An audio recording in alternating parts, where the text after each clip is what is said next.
with so many different training models, um, three zone training model.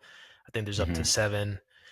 In your experience working with these professional cyclists, which zone model do you find the most beneficial and why? And then is that what you would recommend for amateur cyclists as well? Yeah, there's a lot out there.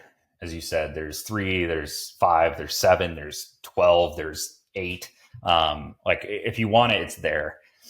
What Yeah. I usually encourage is goes back to figuring out what is best for that particular athlete. Most amateur athletes are not actually able to control particular ranges within their VO2.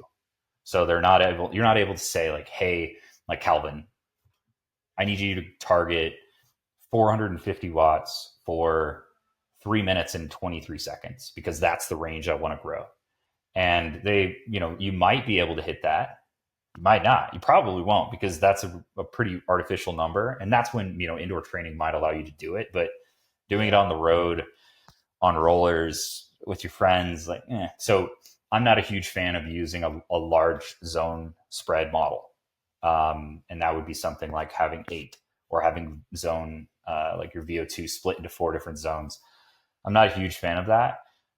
Instead, I tend to gravitate towards a five zone model. It's simple, kind of extrapolates each system appropriately. It allows, and then I think what's even more powerful about it is it allows the athlete to understand what system they're engaging and what it feels like. So, are Mhm. they at threshold? Are they slightly above threshold? Are they in VO2 max? Are they at tempo? Are they actually in endurance or are they not? They start to fathom it, and then eventually they can start to take their eyes off their power meter and just ride. So it's one of those things that I'm looking for them to be able to understand their training with me.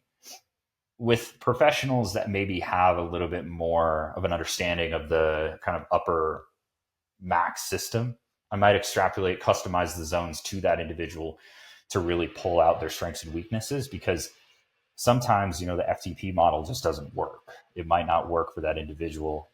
They might have a pretty low FTP when having a pretty high VO2. Um, and from that, you kind of need to move the needle and change systems based off of what is best going to achieve outcomes for that particular athlete.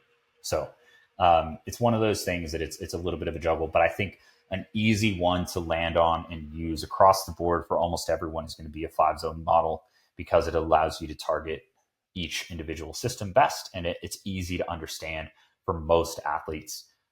And then from there, you just need to kind of customize how you set up those zones and where you pull that from.